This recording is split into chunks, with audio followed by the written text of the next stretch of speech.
All right, so we are going to talk about safeguarding your personal and business legacy. We're going to protect what matters most, your family, your loved ones, your assets, and your business. Okay.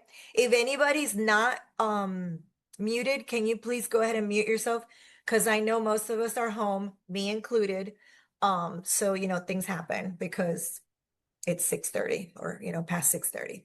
So like Leslie said, I've been an attorney in Florida for 21 years. That's pretty crazy to think back. And yeah, many moons have passed. Um, I've also been a business owner aside from having my own law firm, but we'll get into that.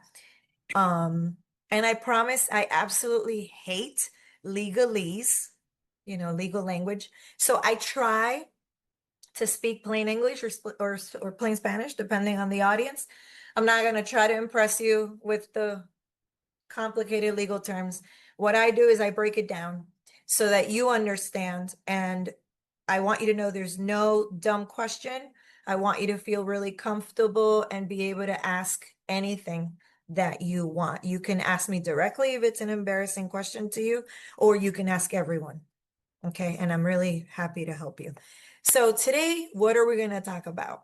We're going to talk about how to avoid probate and why you want to do that. We're going to talk about how to protect your business, and we're going to talk about how to protect your family in the same manner, and the essential tools, the actual tools that allow for that, that enable you to do that. Today, I'm going to talk about the legal aspect. And in the next part, Leslie's going to speak about the insurance and everything that comes along for protecting the business. A little bit about me. Like Leslie said, I love my cats. I've got 3 of them. They're my paralegals. I've got a 13-year-old daughter who she's the one that won the pageant on Sunday. So my voice is a little bit hoarse because I was screaming, literally, because I was in shock. I did not know what to expect. And when they said her name, forget it. Forget it. I just kept screaming. She is on the spectrum. She's high functioning and she was diagnosed 3 years ago and she's graduating middle school in like 3 weeks. We're in Broward County. So it's been a ride. I'm not gonna lie. It's been a roller coaster. She asked me to get her assessed. She's what they refer to as high functioning, which comes with different challenges. And she's an advocate from birth. This baby, like since she was a baby, she's always just advocated for others and for animals. So we plan to use this platform and go around Florida advocating for inclusivity, awareness, empowerment, and compassion. So, yeah, that's a little bit about her. I've got an 8-year-old and I've got my mom in Miami, my husband, and a 100-year-old grandfather. He's the reason why I do elder law. I love the elderly and I love helping them qualify for Medicaid. They are vulnerable, just like the special needs population. And that's why I became an attorney, to help people to protect themselves. So that's a little bit about me. My resume is too long, but I wanted to tell you about my personal life, so you get to know Sonia, not just the attorney. So we'll move on. So what's probate? Okay. Probate is what happens in Florida. It's the required court procedure for the survivors of a family member when they pass away. The biggest misconception that people have, business owners and not business owners, is that, oh, I have a will. It's okay. Everything's fine. My survivors, my kids, my spouse won't have to go to court. Wrong. Wrong, wrong, wrong. In Florida, it's called testate or intestate. Intestate means you don't have a will. Testate means you do have a will. Both people, both survivors have to go through the probate court. Probate is expensive. Probate is stressful. Probate can cause a lot of chaos in your business and in your family. Unfortunately, money and mourning, and when you combine both of them, can bring out some very ugly parts of people. Sibling rivalries come up, traumas from decades ago come up. I have to tell you, one of the first internships I had while I was in law school, before I was even barred. So this was back in 2002. I was a volunteer basically for the probate judge in the court system, in the probate court system in Gainesville. And probate up there, it's not like Miami-Dade, it's a smaller area. So the probate cases are held in chamber, so in the office of the judge.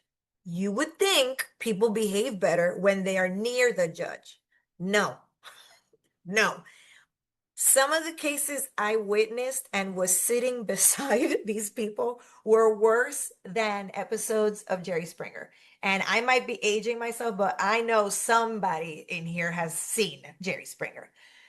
Okay, so yeah, people tend to just go nuts. I saw one sister pull the other sister across the table by the hair in front of the judge, in front of the bailiff, in front of me, right beside me, over a sofa. I don't know what was in that sofa, but there was a lot of emotion, there. So that's just an example. Like that one, I've got a bunch of them. But yeah, you don't want probate. Aside from stress for the survivors, it's thousands of dollars. I'm not gonna lie, I make most money per client doing probates, and they can be very complicated. Right now, for example, I'm doing one for a Venezuelan citizen. That individual passed away in Venezuela. He was a business owner, import export, and he never even entered Florida. He was able to open a bank account through a Venezuelan bank in a subsidiary in Miami-Dade. He's got a couple $100,000. Well, he's passed away. So there are a couple $100,000 in there. His wife is alive and is in Venezuela and in very big need of that money. The sisters in Germany, neither of them can come in here right now. So I am doing their probate. Is it a cheap probate? No, it's not. It's not. Could that have been avoided? Very much so. Is his business being negatively impacted by the 290, I think it's $97,000 that are sitting there in that bank? You better believe it. You better believe it. How is she going to pay the salaries of these people? So she had to take out a loan, an emergency loan, and now she's having to pay that interest rate in Venezuela. And we know the interest rates have gone up, skyrocketing right now. And with $297,000 sitting in the bank. So that's just an example that comes to mind because I am literally, after this webinar, I have to submit a pleading for that case. So it can affect you very negatively. It can be very costly, aside from the stress that it creates on people. The other big thing for those of you that are parents is when you have a will or you don't have a will, your survivors get everything that you left to them as soon as they turn 18. And I mean everything. So for example, let's say that you have a $1 million life insurance policy. You've got $500,000 in the bank and you've got your house and you've got two kids. One is 19, the other one's 17. You pass away when the second one turns 18 or like a week before. Those two kids now have a lot of money. So what does that mean? Oh my goodness. That means risky behavior because they're young. I was going to say little, but they're young. Their little brains are not even fully developed yet. So that's going to be partying, potential car accident, very vulnerable because they have a lot of money. And we know that lawsuits exist. A car accident can happen, a girlfriend that wants to marry because now she sees there's money, or a boyfriend. Let's go gamble, or let me make a party and put it on TikTok or whatever. Friends that come out of nowhere. And now, because there's money, Mr. Cool Guy or Miss Cool Girl, etc. So you guys can imagine. So yeah, probate is not what you want. Okay. Now, is it will enough to keep the business or family out of probate? I already went through that. It is not. Okay. So what I said, okay, like the Venezuelan spouse, no access to the business accounts. That probate case that I'm doing for this individual is going on 4 months already, and it's going to be over a year. There's apostilles, there's translations, all the legal documents have to be found from Venezuela. It's a mess. Okay. So that delays the decision making, and everything's public record. Think about it. If your business is making some money and you want to eventually, or your survivors want to sell it or anything like that, now all of your accounting is out in public view. So what does that mean? That means creditors pop out of nowhere. Even creditors that are wrong, it doesn't matter, because then I'd have to dispute that that's not the account, that's not a correct account. So there's just so many things that pop up when you have that public exposure of your finances that really impact very negatively your survivors. Okay. So here we go. These are the things that you want to do. And if you've got questions, or if I'm going too fast, please put it in the chat. Okay. Number one, you want to establish a revocable living trust. You don't want just a will. There's something called a pour over will that I include in all of my estate plans. That is an umbrella protection. And that basically puts anything that was not already funded into that trust, into the trust. It gives the authority to the trustee to be able to fund the trust. So that way everything bypasses probate, even if the person was not able to fund it before they pass away.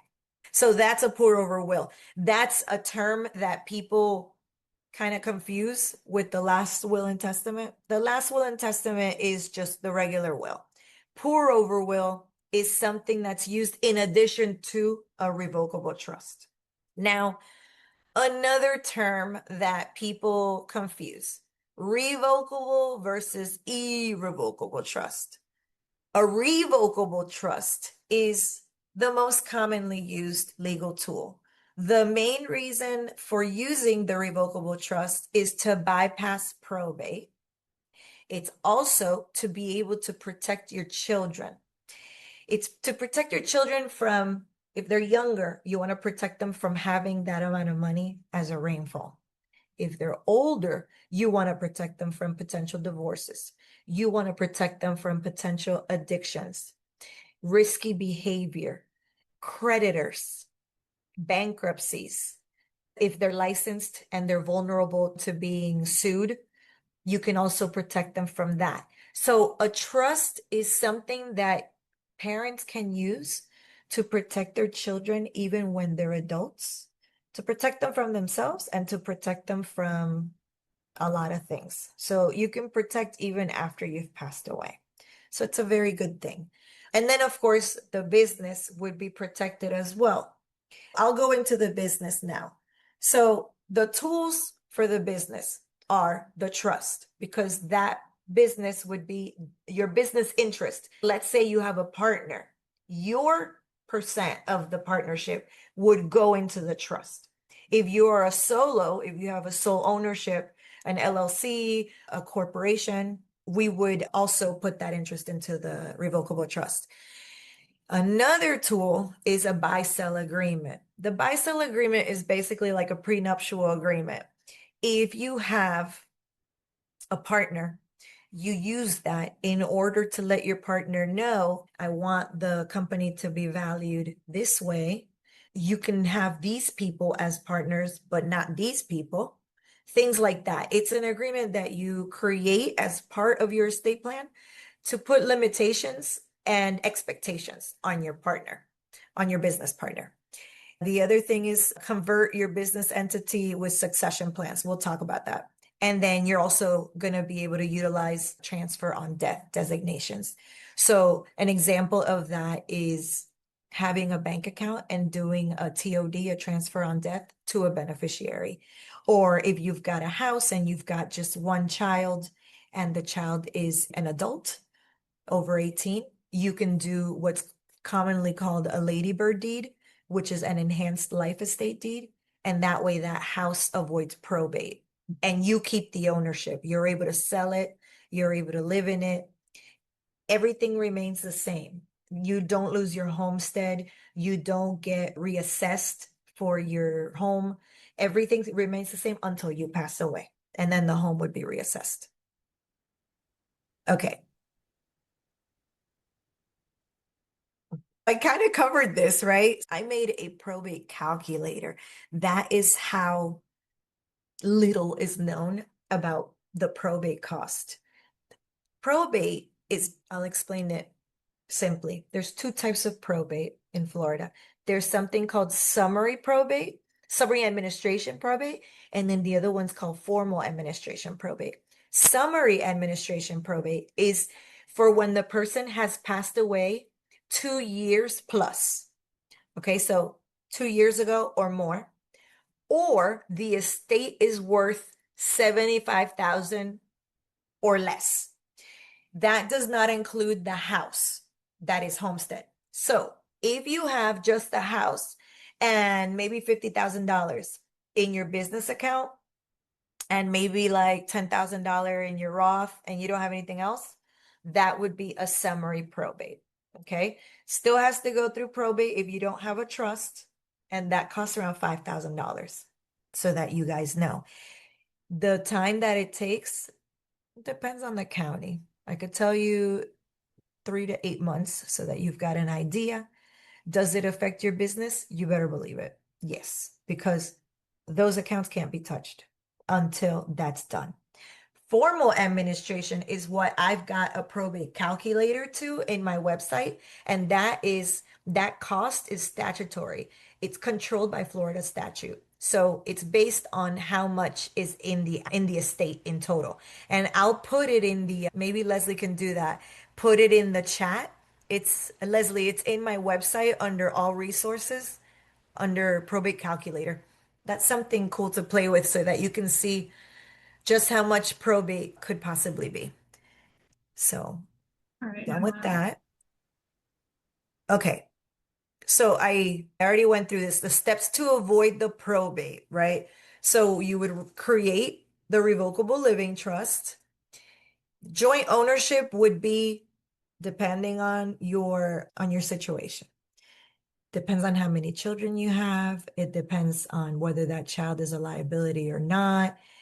I would also recommend that if the person is married, you really think about it, because then that becomes a marital asset. And if there's a divorce, then that's a marital asset. So that gets divided, even though it's your money. So it's specific things that we would talk about that, I'm just educating. This is not legal. This is not a legal consultation. This is legal information.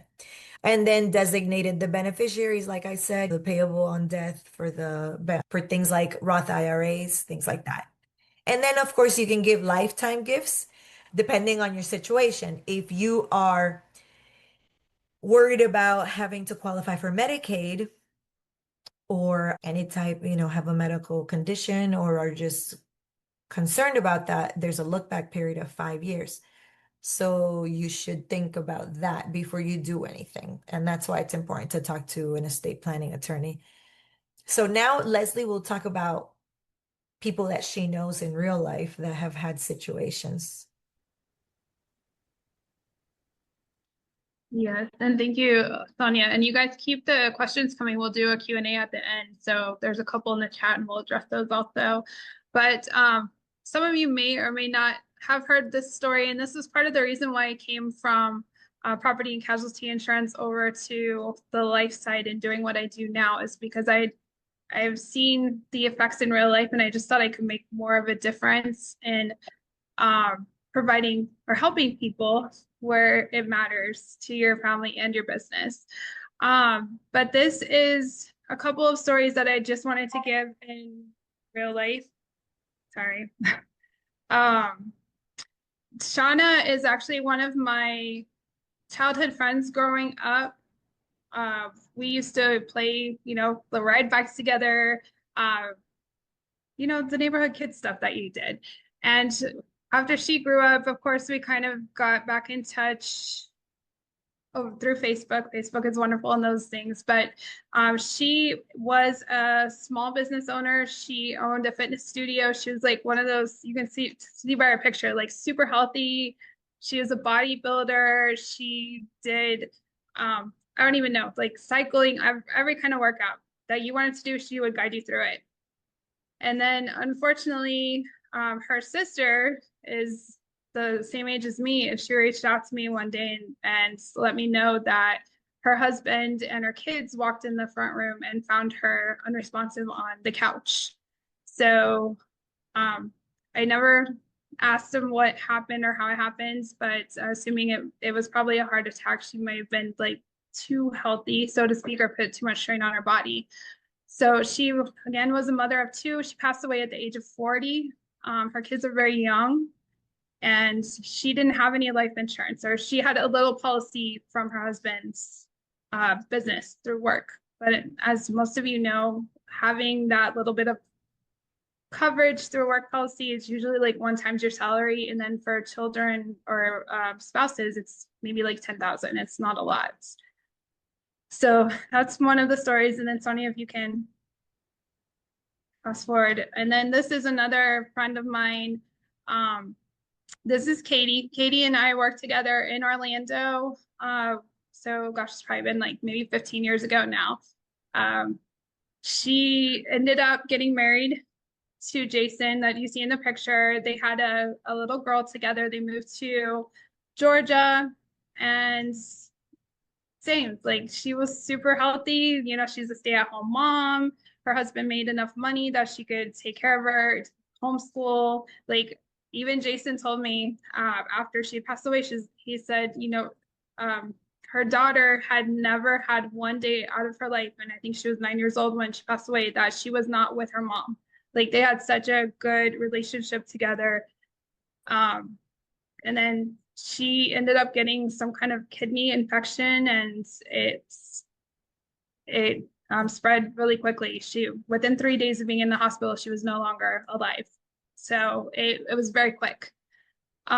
He didn't have any life insurance, and he told me, he's like, Leslie, you know, like we talked about it. We thought, you know, it's one of those things, we'll get to it when we get older. We're too young to worry about it, you know.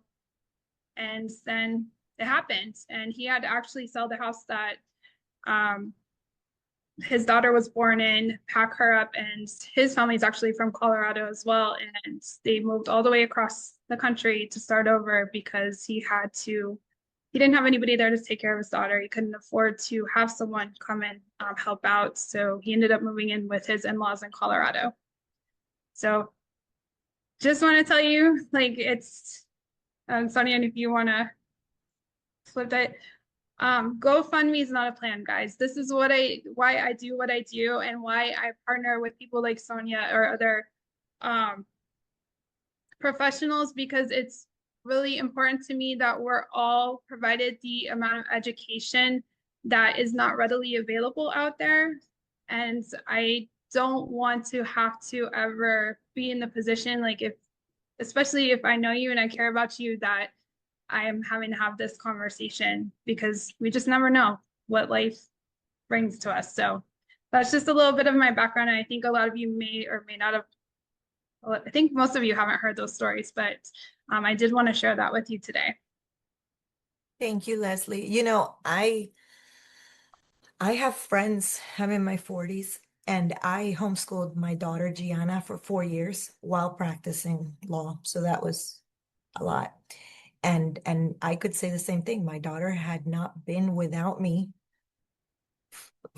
all day long and all night long until she started school, which funny enough was during COVID, because my heart couldn't take homeschooling anymore. So I put her in a little private school, and that was the best thing I did for all of us.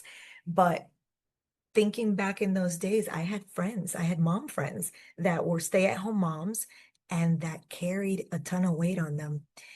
And they undervalued themselves, and they said, why would I get life insurance? I don't make any money. What am I going to be replacing with life insurance? And it's exactly what you said, Leslie. It's the fact that now there's no partner taking care of those kids. So now the dad can't take care of the kids. Now the dad's going to have to, or whoever's the survivor is going to have to work more in order to pay for everything, to keep the children in the extracurricular activities, anything that would bring normalcy back to them. If they wanted to have a business, that's gone out the window now, because now they're going to have to, hustle, have a part-time job or anything extra to meet the bills. And had they just had that life insurance, they could have had way more peace of mind and kind of like a runway to maybe take a couple of weeks off and really think about life, because nothing like losing somebody, right? There's nothing like losing a loved one that makes you really think about your life.